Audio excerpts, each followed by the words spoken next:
तो ऐसी हस्ती नाम सिद्धेश्वर अवस्थी सिद्धे। एक पैसा नाटक वालों को छोड़ते नहीं, लाइट वाले एक पैसा नहीं छोड़ते, टिकट बिकते नहीं। कहाँ से करें हम लोग नाटक? और नाटक में भविष्य क्या है आप बताइए? सही बात। क्या भविष्य है? कोई बता दे। यहाँ पर एक नाटक करते 2-4 रोल किए, सीधे मुंबई भाग गए। हालांकि वहाँ उनको कोई पूछता नहीं।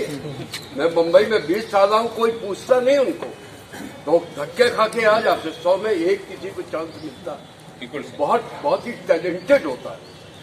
सबसे बड़ी समस्या है कानपुर में नाटक न होने की। आदरणीय रोहतगी जी बैठे हैं, मैं इनको सत नमन करता हूं, जिनकी वजह से नाटक आज थोड़े हो रहे हैं। इन्हीं की वो शख्सियत है जिनकी वजह से नाटक कुछ थोड़े बहुत हो भी रहे। बिल्कुल बिल्कुल। इतना महंगा हो गया नाटक कि मैं क्या बताऊं। मैं थक गया हूं ये कहते कहते, सोच के नाटक क्यों नहीं। मेरी आत्मा संतुष्ट नहीं हुई एक्टिंग से। मुझे रोल करने हैं, मुझे रोल ही नहीं है। नाटक जब नहीं है तो रोल कहाँ से करते? नाटक इतने महंगे हो गए, बहुत महंगे। 35,000 का हॉल है भाई। देखिए आप बता रहे हैं लाइट वाले। ये आदरणीय की पीड़ा है और ये हम सब की पीड़ा है, जो इन्होंने अपनी जुबान से सत्य बयान किया। और इस पर बहुत अच्छे तरीके से गौर होना चाहिए और सरकार से भी इसके बारे में धरना प्रदर्शन हो, क्योंकि ऐसे तो सरकार मानती नहीं। उस स्टेज पे कहा जाए जैसे हर जगह मेडिकल में है कि अगर आपको करना है, करने के बाद आपको 3 साल 5 साल जो है गांव में करना पड़ेगा, ये करना पड़ेगा। उस तरह की बातें हम लोग एटलीस्ट वहां तक कह सकते हैं, पहुंचा सकते हैं कि ये नेसेसरी होगा कि कोई भी वहां से करके निकला है तो उसको इतने प्रोडक्शंस करके देने होंगे। मतलब शहर शहर जाकर वो वहाँ के लोगों को इकट्ठा करके और वो करे। तो ये एक आप लोग हिम्मत ना तोड़िए, क्योंकि लास्ट में जो महेश जी ने बात कर दी और उन्होंने, मुझे अफसोस हुआ कि कैसे रंगमंच चलेगा कानपुर का। मगर मैं चाहता हूं कि चले और हर हालत में और प्रोडक्शन नए, आज कलाकार यहाँ नहीं है, हमें नए कलाकार देखने को मिले तो बड़ी उम्मीद बनी है कि नए कलाकार जो आए हैं वो बहुत अच्छे आए हैं और अच्छे आकर उनका रोल जो देखने को मिला है वो भी बहुत अच्छा देखने को मिला। तो मैं ये उम्मीद करता हूँ कि आप रंगमंच जो करें। जो सवाल यह है कि नाटक में युवा वर्ग आकर्षित क्यों नहीं हो रहा है? ग्लैमर है, ग्लैमर। नाटक में ग्लैमर नहीं है। एक मुझे सिद्धे गुरु की एक बात बहुत याद आती है। वो कहते थे कि फिल्म में आदमी बड़ा दिखता है, टेलीविजन में आदमी छोटा दिखता है और रंगमंच में आदमी दिखता है। ये वो कहा करते थे वो। तो यही हमें फर्क समझना चाहिए कि 30 विद्यार्थी हर साल भारतेंदु नाट्य अकादमी से पास हो रहा है। सत्यजीत रे एकेडमी के अंदर 6 महीने की ट्रेनिंग करके आ रहा है। सरकार उसको सब चीज दे रही है। सरकार ये क्यों नहीं कहती है कि तुम रंगमंच कर रहे हो, अगर यहाँ से तुम्हें डिग्री मिली है तो तुम्हें 3 साल अनिवार्य रूप से रंगमंच करना है। एनएसजी में ये नियम लागू होना चाहिए, भारतेंदु नाट्य अकादमी में ये नियम लागू होना चाहिए। जैसे ही करता है मालूम चला वो एक वेब सीरीज बन रही है, मुझे कास्ट कर लिया गया और फेसबुक में मैंने आज इसके साथ किया, उसके साथ किया। तो रंगमंच के प्रति उसका आकर्षण है ही नहीं। वो तो रंगमंच की ट्रेनिंग इसलिए ले रहा है कि मुझे फिल्म, वेब सीरीज और टेलीविजन में काम मिले। इसे पास भी देंगे, वो आपका नाटक देख के आके आपके ऊपर एहसान जताएंगे। क्या हम आपका नाटक देखने तो आए थे? बिल्कुल सही।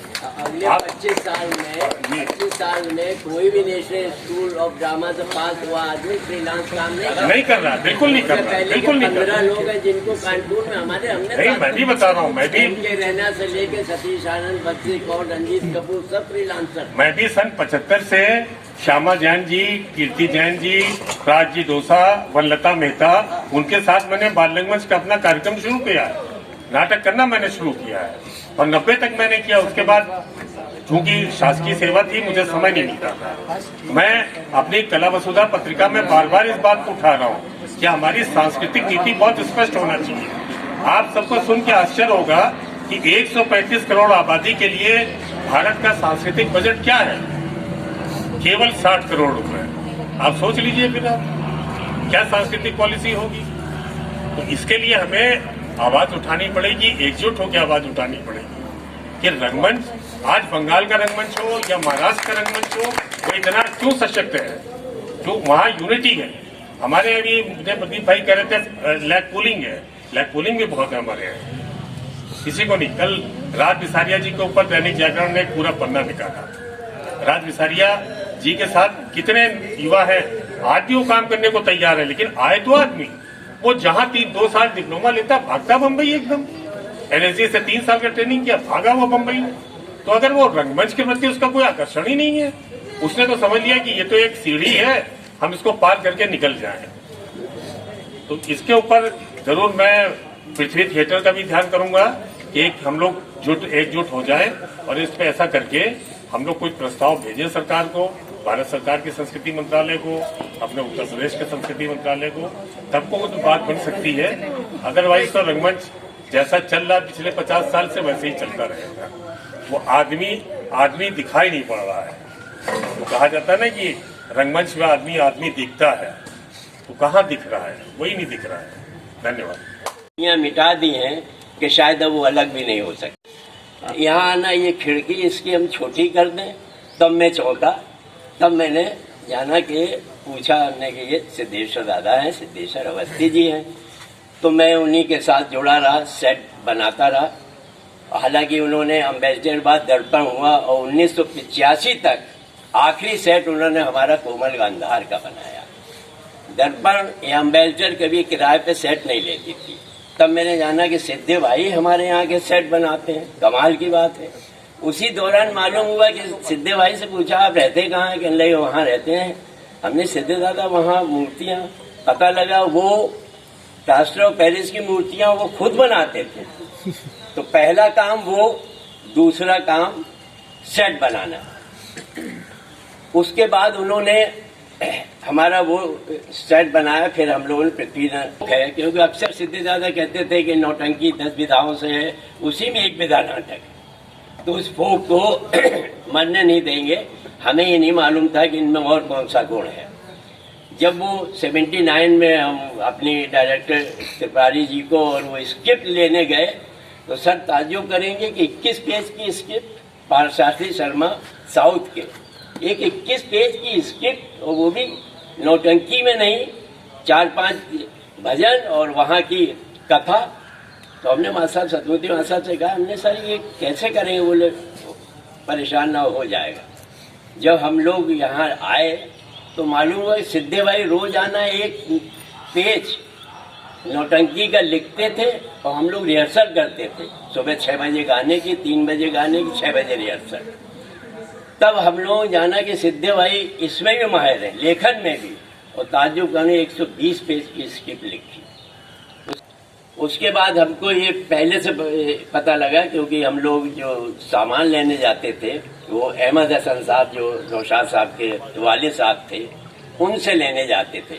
तब ये मालूम हुआ जो पारसी थिएटर है, जो नौशाद भाई वाले साहब चलाते हैं यहाँ संगठन, उसके भी सिद्धे दादा मेंबर थे। वो भी फाउंडर्स मेंबर्स के थे, जो पारसियन थिएटर आगा हर्ष साहब के पहले हुआ करते थे। तो 1985 तक उन्होंने हमारा कोमल गांधार तक का सेट बनाया, सेट के माहिर। उसके बाद नाटक के इतने अच्छे समीक्षक थे, जवाब नहीं। जब आप उनकी समीक्षा पढ़ेंगे तो उसमें क्रिटिसिज्म नजर नहीं आता था। और आपने अगर नाटक किया तो उसमें क्रिटिसिज्म नजर नहीं आता था, वो सजेशन देते थे। ऐसी हस्ती, नाम सिद्धेश्वर अवस्थी, सिद्धे। थोड़ी सी 2-3-4 बातें हम लोग कर लें। कलाओं का विकास डेफिनेटली करें जिससे कि मनुष्य जाति को बचाया जा सके। इसका इतना बड़ा अहम रोल है। जैसे ऑक्सीजन के बिना हम रह नहीं सकते हैं, वैसे ही ये ललित कलाएं, ये जो रंगमंच है, ये सारी, क्योंकि रंगमंच एक ऐसी कला है जिसके अंदर समग्र कलाएं समाहित होती हैं। हमारी 5 जो ललित कलाएं हैं वो सारी की सारी उसके अंदर आ जाती हैं। अगर हम इसको बढ़ावा नहीं देते हैं तो कहीं ना कहीं हमारी ये पूरी मनुष्यता ही जो है खतरे में पड़ती चली जाएगी। इसकी इतनी जरूरत है। छोटा सा एक आप उदाहरण ले लीजिए। जिस समय हम प्ले करते हैं, उस समय प्ले करते के समय अगर हमारे 10 कैरेक्टर हैं तो हर कैरेक्टर के अंदर ये फीलिंग होती है कि यार मेरे साथ वाला कैरेक्टर कहीं ये रोल भूल न जाए। दूसरा वाला सोचता कहीं ये एंट्री न भूल जाए, तीसरा सोचता ये सामान न भूल जाए। देखिए कितना बड़ा कोऑपरेशन सिखाता है रंगमंच आपस में। ड्रामा कंपटीशन हुआ दिल्ली में। उस दिल्ली में तब ये क्राइस्ट चर्च कॉलेज हमारा आगरा यूनिवर्सिटी से जुड़ा हुआ था। आगरा यूनिवर्सिटी की तरफ से कानपुर से क्राइस्ट चर्च कॉलेज की ड्रामा टीम गई, जिसको लेके गए थे जीपी आलूवालिया। उनका नाटक था चक्कर पे चक्कर। ये चक्कर पे चक्कर नाटक उस ऑल इंडिया कंपटीशन में पहला स्थान उसको मिला। उस नाटक का सेट, उस नाटक की डिजाइनिंग आदरणीय सिद्धेश्वर अवस्थी ने की। ऐसी हस्ती नाम सिद्धेश्वर अवस्थी